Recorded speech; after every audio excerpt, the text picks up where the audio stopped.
ओम शांति दर्शकों, आज हमारे बीच में प्रयाग नगरी ब्रह्मा कुमारीज के स्वर्णिम भारत महाकुंभ में रांची झारखंड से स्वामी दिव्यानंद महाराज जी आए हुए हैं। जानेंगे महाराज जी से कि उन्होंने ब्रह्मा कुमारीज के जो परिसर में पूरा भ्रमण किया, उनको किस प्रकार की अनुभूति हुई। बहन जी ओम शांति। ये प्रदर्शनी की झांकी देखने से मुझे लगा कि बार बार देखनी चाहिए, एक बार और देखो, एक बार और देखो। बिल्कुल जो समाज में जो घटनाएं घटित हो रही है दैनंदिन जीवन में, किसी के परिवार में, किसी के घर के अंदर या बाजार में, और जो विसंगतियां हैं जिसके कारण हम कलयुग कहते हैं, ये घोर कलयुग चल रहा है, उसको आपने दिखाया है। साथ ही साथ यह भी चेतावनी दी है ब्रह्मा कुमारीज की तरफ से हमें क्या नहीं करना चाहिए और क्या करना चाहिए, संदेश में है। और अंत में यदि हम सही मार्ग पे चलते हैं, आपने यह भी दृश्य दिखला दिया कि हमारा जीवन किस प्रकार से यही स्वर्ग बन सकता है और ये कलयुग से हम सतयुग में आ जाएंगे। ओम शांति। प्रयागराज स्थित ब्रह्मा कुमारीज के स्वर्णिम भारत ज्ञान कुंभ में हमारे बीच में किन्नर अखाड़े के बहुत ही वरिष्ठ भाई श्री ऋषिकेशानंद जी महाराज आए हुए हैं। महाराज जी से जानना चाहूंगी कि आपने ये सारी प्रदर्शनी का अवलोकन किया, आपका अनुभव कैसा रहा। जय श्री महाकाल। मैं श्री महंत ऋषिकेशानंद गिरी अंतर्राष्ट्रीय किन्नर अखाड़े से मुझे बोला गया था कि हमें आना है। मैं बहुत एक्साइटेड तो था ही कि हमें हमारे ब्रह्मा कुमारीज की दीदियों के साथ मिलना भी है और हमें उनके मंडप में भी जाना है। तो जब मैंने एंट्री किया तब मैंने लास्ट एंड तक आने के बाद एक बहुत सुंदर ये तो महसूस किया। देखो, हम अलग अलग झांकियाँ तो लगाते हैं, पर एक कलर सेंस भी बहुत बड़ी चीज़ होती है। आदमी के जीवन में रंग बहुत बड़ी मान्यताएं रखता है। जैसे आपने बताया कि कलयुग, उसके बाद सतयुग और स्वर्णिम सतयुग ये बताया, तो वो देखते हुए जब मैंने पूरा काला कलर देखा तो उसमें सच्ची में, और जो सुंदर सुंदर आपने प्रकृतियाँ रखी है, हमारी कुछ आपने अच्छे पुतले रखे हुए हैं, बहुत सुंदर मैसेज है जिसमें मुझे बहुत अच्छा लगा कि एक पुतला था और वो आदमी का था, लेकिन उसको फेस भेड़िए का लगाया था, लोमड़ी का लगाया हुआ था, जिसमें आप अच्छा सा उदाहरण बता रहे थे कि मिलावट वगैरह या आदमी में लालच कितना बुरी चीज़ हो जाती है, और वो सब पूरा घोर कलयुग, सच्ची में घोर कलयुग दिख रहा था। उसके बाद जब मैंने एंटर किया, पूरा सफ़ेद कलर सतयुग में, बहुत सुंदर लगा। ऐसे लग रहा था कि काश मैं मेरे लाइफ में सच्ची में सतयुग में एंटर कर रहा हूँ क्या। उसके बाद में स्वर्णिम सतयुग, वहाँ पे भी हमारे प्रभु की झांकियाँ देखी, हमारे ईश्वर की प्रतिकृतियाँ देखी, बहुत सुंदर लगा। और ऐसे सब तरफ होना चाहिए। कुंभ में आके स्नान लगाना ये भी एक बात होती है, लेकिन कुंभ में आके स्नान लगाने के बाद ज्ञान की, ध्यान की भी डुबकी लगाना चाहिए। ये मैं यहाँ पे आके देखा। बहुत बहुत शुक्रिया आपका, धन्यवाद। Om Shanti. We talk about these two aspects like seva and sadhana, which is spiritual practice, and godly service. So what is more important according to you in the spiritual journey? In the service of God, our spiritual practice should happen. See, based on everyone has a different prakriti. So our Gurudev has told us that based on the prakriti of the individual, he should be given a seva that he enjoys, that he feels bliss about it, that he receives anand. So it motivates him to do more. It motivates him to serve the society, and it also helps him to improve and increase his spiritual level, basically. So in what ways are you doing this godly service? How do you look at it, and what talents and specialities God has blessed you with, which you are using in seva? Let us know about it. So my background is in pharmacy background, and I used to work as in Walmart as a pharmacist basically. So when I first came here, I started with social media sevas. So when I started with social media sevas, I used to share these spiritual events, information about spirituality to many on the social media. This was my first seva. And when I started to share a little bit, I used to get a lot of anand from it. At that time, I was also a full-time worker. And then as I started to get anand, I thought, why not do this full-time? Then I became responsible for some social media division, Facebook, for our organization. And then I started with nurturing sevas, where I used to speak to seekers, I used to speak to general population, and just try to understand what they are going through from within, and try to find solutions so that they can practice spirituality. Because ultimately, when the solution is given to the society or to the people, they'll be able to focus on God. And our Gurudev has taught us how to cultivate this understanding of people, understanding of society, so it will help others. Correct. It's said that when you support the world selflessly, the whole universe supports you endlessly. So it's great talking to you. I would also like to know whether have you ever heard about Brahma Kumaris? Brahma Kumaris always teach about Raj Yoga meditation. So have you ever been come across Brahma Kumaris World Spiritual University? Will you tell us something about that?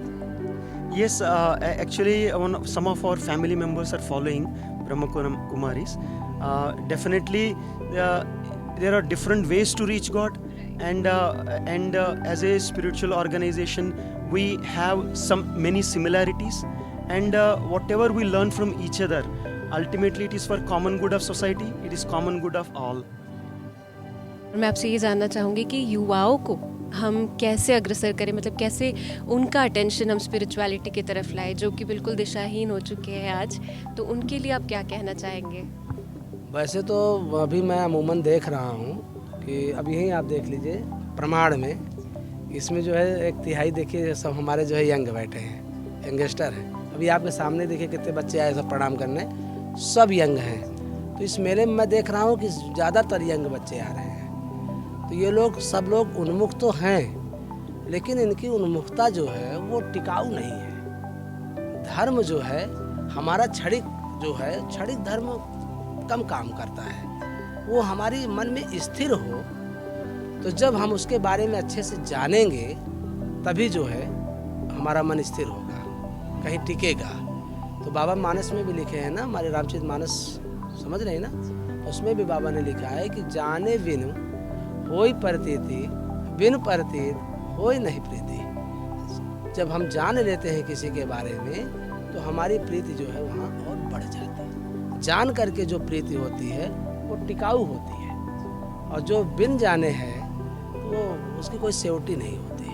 तो हम समझते हैं कि हमारे जो युवा हैं इसके बारे में जब वो मनन करेंगे, उनको हम लोग बताएंगे, तो उनका अपना आप ज्ञान खुलेगा और अपने आप वो आगे बढ़ेंगे।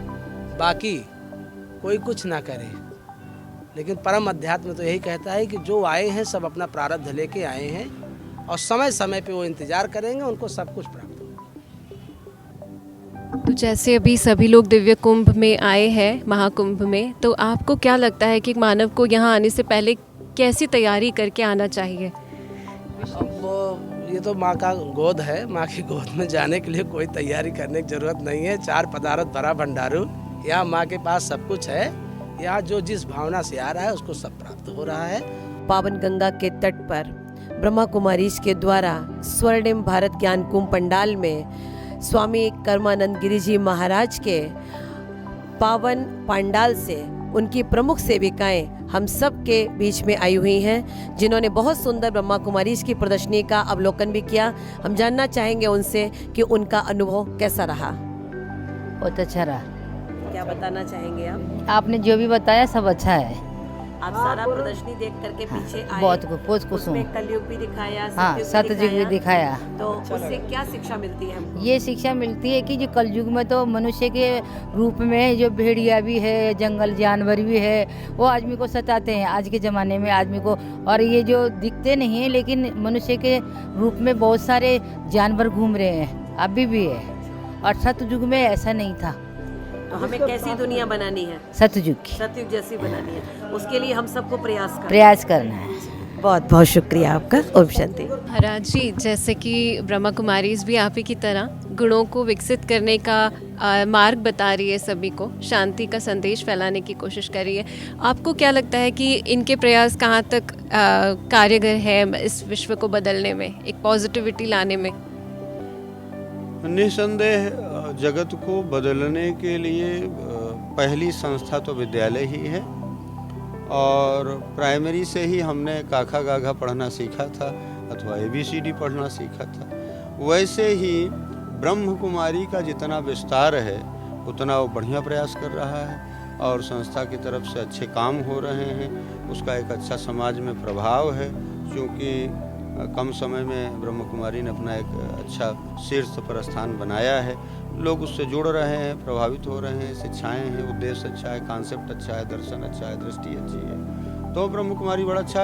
अब ये है कि अकेला चना वाली बात है, अब जैसे जैसे विस्तार होता जाएगा, क्योंकि हर गांव में एक प्राइमरी स्कूल चाहिए, तभी हर बच्चा जा पाएगा। तो ब्रह्म कुमारी का जहाँ तक पहुँच है वहाँ तक तो लोग प्रभावित हैं, जहाँ रह गया है वहाँ तक हम चाहेंगे कि उसका विस्तार हो और हर जगह हर गांव उनकी संस्था पहुँचे। क्या है, समाज कैसा है, परिवार को कैसे लेके चलना है, और हमारे अंदर लोभ मद मोह ये चीजें कैसे मानवता के मार्मिक मूल्यों का ह्रास कर रही है और नैतिकता क्षीण होती जा रही है, उसे सुधारने के लिए एक गजब का मोटिवेशन है, जो बहुत अच्छा लगा। बहुत बहुत धन्यवाद। और आपको आप यहाँ देख के आप क्या इंस्पिरेशन लेके जा रहे हो?